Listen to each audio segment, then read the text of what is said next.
шаршы квадрат кесінделген, берілген мына сызықтың, сынықтың ұзындығын табыңыз. Аты 15. Аты деген сөз адан бастап т-ға дейін 15 болса, мына жолақтың ұзындығын табыңыз. Яғни мына қалған жолақтың ұзындығын табыңыз дейді. Бұның бір оңай шешімі бар. Подсказка мына квадраттарда 9 шаршы квадрат берілген, ол бізде дұрыс па? Олай болса, шаршы деген сөз оның барлық қабырғасы тең. Яғни қараңыз, мына бір қабырға мынаған тең. Мынау да мынаған тең, мынау да дәл осыған тең. Олай болса, мына жерде мынандай жолдың үшеуі бар. Яғни қызылмен белгілеп қояйын.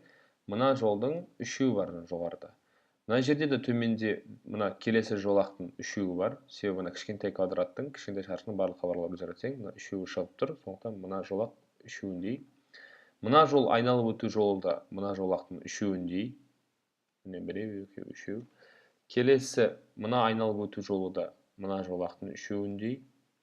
Мына айналып өту жолы да мына жолақтың үшеуіндей. Мынау да мынаның үшеуіндей. Барлық жерде солай. Демек не болып шықты? Бізде мына сары жолақтардың ұзындығының барлығының қосындысы мына қызылдардың үшеуіндей. Ал қызылдың толығы аты ол 15 болса, мына айналып өту жолы сол 15-тің үшеуіндей. 15, 15, 15. Яғни барлығы 45. Төменде 4 бірдей текше берілген. Міне 4 текше тұр. Әр текшенің қарама-қарсы беттерінен нүктелер қосындысы 7-ге тең. Қарама-қарсы бетінен нүктелер қосындысы 7 деген сөз қалай? Мына оң жақ, бер жақтағы текшені қараңыз. Оның алдында 2 нүкте тұр, қарама-қарсы. Артында онда қосындысы 7-ге тең болу үшін 2-ге артында 5 тұру керек. Яғни мына текшенің алдында 2, артында 5. Ал бір-біріне тиіп тұрған беттердің нүктелер саны өзара тең. Бір-біріне тиіп тұрған беттері бар, иә? Мына төртеуі бір-біріне қосылып тұр ғой.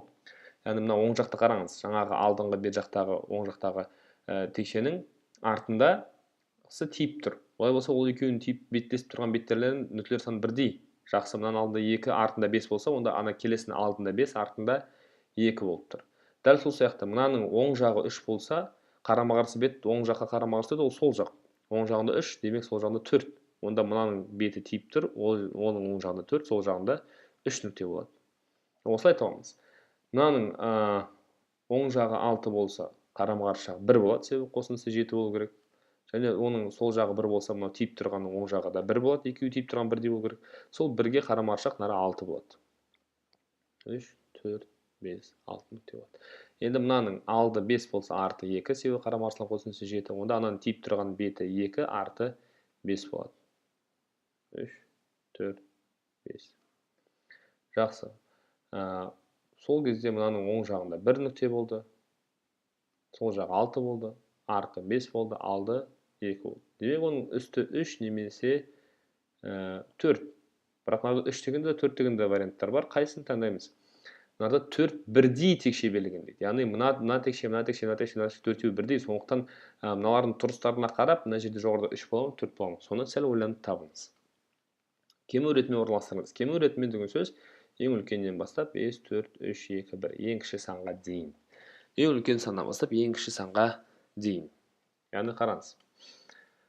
Мынау 0,10-нан 9. Бұл кәдімгі 10-нан 9 деген сан. Ал мынау 10-нан 7. 10-нан 9 әрине 10-нан 7-ден үлкен. Сондықтан С бізде барлық варианттарда С Б-дан бірінші тұру керек. Себебі үлкен тұрады, сосын бар кіші тұрады. Яғни С Б-дан кейін тұрса, ол дұрыс емес вариант. Мысалы, мынаны алып тастауға болады. С Б-дан кейін тұр. Мынаны алып тастауға болады. Б А С тұр. Дұрыс емес. С Б-ның алдында тұру керек. Ары қарай. Мынаушы. Мынау үстінде астында 2-ге көбейтіңіз. 2-ге көбейтіңіз. Сол кезде 5-те 2 көбейтсеңіз, қазір үстіне 2-ге көбейтіңіз. 10-нан 4-ке 8. Яғни А 10-нан 8, Б 10-нан 7, С 10-нан 9. Олай болса, С тұрады, А тұрады, сосын Б тұру керек. 10-нан 9, 10-нан 8 және 10-нан 7 деген сияқты, иә. С, А және Б. С, Б, А деген болмайды. С, Б, А. Себебі Б А-дан үлкен емес, Б А-дан керісінше кіші. Мынау да болмайды. С және Б содан кейін барып А деген сөз. А үнемі Б-ның алдында тұр. Олай болса, бізде А Б-ның алдында тұрған, міне С тұр, А тұр, Б тұр. Осы ғана қалды. Және осы дұрыс болу керек. Сіз тексеріп көрсеңіз болады.